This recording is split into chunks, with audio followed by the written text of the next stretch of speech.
বউকে জাস্ট বলেছিলাম পেশরি বিফ খাওয়ার জন্য আবেশ হোটেলে যাব।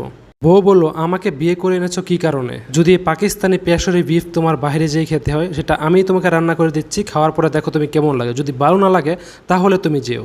যেই কথা সেই কাজ, বাসায় এসে দেখি যে আমার বউ পেশরি বিফ রান্না করে বসে রয়েছে। পেশরি বিফে আলাদা কোনো মশলা ইউজ করা হয় না খুব বেশি পরিমাণে, তার জন্য এটা অনেকটা দেখতে সাদা সাদা মনে হয়। তবে এটা টেস্টটা কিন্তু মাশাআল্লাহ খুবই ভালো হয়েছিল। প্রথম যখন পাউরুটি দিয়ে খাচ্ছিলাম মুখ দিয়ে একটা কথা বেরোচ্ছিল, মাশাআল্লাহ আলহামদুলিল্লাহ।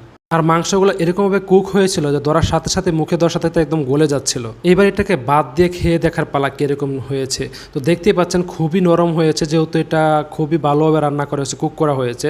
এটা মুখে দেওয়ার পর একই কথা বেরোচ্ছিল, মাশাআল্লাহ মাশাআল্লাহ। তো বলতে হয় আমার বাইরে আবেশ হোটেলে যে 500 টাকা দিয়ে পেশরি বিফ খেতে হয়নি।